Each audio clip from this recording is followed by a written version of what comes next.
why is it that lifting weights seems to be more beneficial for bone health than things like walking or swimming or Pilates?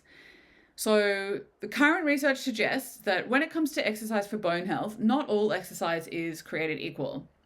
So the way that our bones adapt and grow in response to loading is essentially that there's a load on the skeleton. So essentially when you walk, for example, your calf muscle, when you push off when you're walking, that uses a degree of strength in your calf. Your muscle will contract.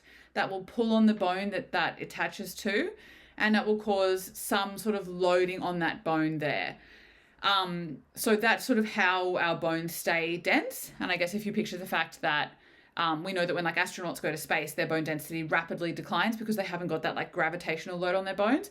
You can start to picture how it all works. You load them just by standing up against gravity. There's a degree of load there, but it seems that those light day-to-day loads aren't really enough to actually stop our skeleton very, very slowly breaking down over time. So the way to cause enough strain so that our skeleton actually remains strong or gets stronger is to cause larger muscle forces. So for example, lifting weights causes a large amount of force through the muscle. That's how people build their muscle size, for example, from lifting weights. So you lift a weight, it causes a contraction of the muscle, and that causes a pull on the bone from the force of that muscle contracting. And the bigger the weight, or the harder it is for you, the sort of stronger that force will be. So as you can get stronger and you can lift more weight, you're constantly sort of increasing that amount of strain, and that can cause improvement in your bone density over time, or at least an impact on your bones over time that means that they're not as likely to break down. Impact loading, so jumping, is similar in that it actually causes this really big amount of force to propel your body weight off the ground and also to catch your body weight again. So lifting light loads and doing things like walking, unfortunately, don't really create enough stimulus or strain on the bone to really encourage new bony growth. So as I've mentioned, it's sort of all progressive. So say if you do no exercise at all and then you introduce walking, that's going to be a new stimulus on your skeleton, and it's at least more bone strain than not walking. That might have an impact for a period of time. If you introduce Pilates, say reformer Pilates, where you're pushing against that foot plate, that is likely to cause more strain on the bone and the muscle than walking does, and so it might have an effect. But how much of an effect and for how long that goes for, we sort of don't really know. Lifting light weights, again, you've introduced a new stimulus, but if you keep those light weights, even once they've become really easy for you, or you're lifting a weight sort of 10 times that you could actually lift 30 or 40 times, that impact on the bone is going to be really small.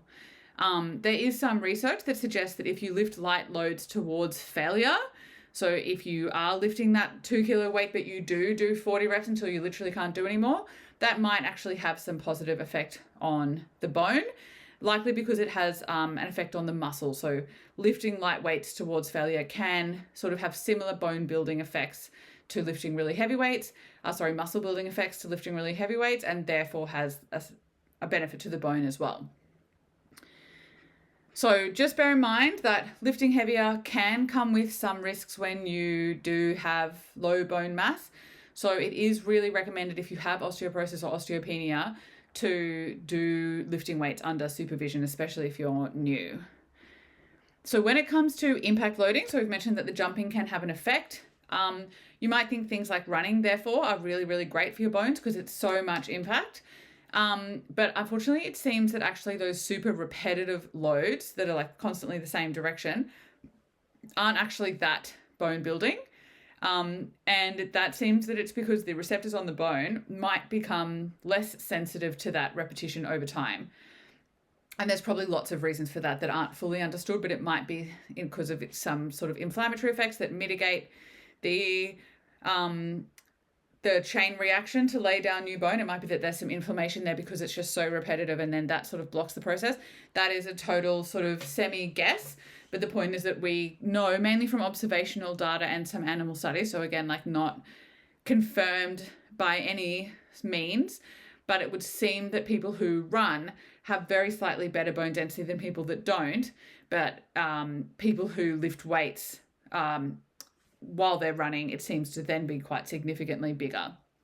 So just to bear that in mind, that though running is high intensity, moderate to high intensity, it's not actually inherently bone building.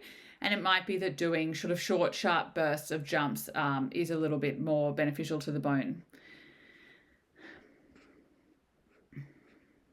So just as I've just sort of mentioned, most of our understanding of bone health, these sort of specifics, come from animal and observational data. So it'll be things like looking at the bone density of runners versus soccer players. So a sport that's really repetitive versus one that has direction changes. There's some animal studies. When they're actually trying to look at specifically how does this work, it's very hard to do studies that sort of lay it down definitively, because people are so varied and they do so many different things, and bones are so slow to adapt that it's very hard to do randomized control trials that make it certain that one thing is better for bone than another. But we do have enough information from those animal studies, from those observational studies, from the studies they have done, where they have done something like had a group of runners and got one group to jump and one group not to, one group to strength train and one group not to, that we know that most likely resistance training and impact loading, but resistance training in particular, has a positive effect on your bone health. Interestingly, high volumes of running and cycling and swimming, so in the endurance athlete space, might actually be low bone density sort of risk factors. And so it seems that doing those really long endurance sports might actually be detrimental to bone health, probably because the swimming and the rowing don't have that loading capacity on the skeleton, so they're not doing anything sort of bone building, but while you're doing them, you are getting a lot of energy, and that can cause sort of a breaking down of things in the body. And similar for running, there's sort of that super repetitive nature of it, where the impact, it might be sort of superseded, or the benefit of the impact is not able to stand up to the other demands on the skeleton that are caused from endurance sports. So what are the take homes from this? So the take homes are basically that all exercise is great. Meeting exercise guidelines is good for your bones. So tick, you should do your yoga, you should do your Pilates, you should do your walking, you should do any type of exercise you enjoy, because it's likely to be good for your bones. However, if you do have declining bone density and the only types of exercise you're doing are kind of light and low strain, it's probably in your best interest to take up a sort of heavier form of exercise to increase the magnitude of bone strain and therefore increase the likelihood of improving your bone density.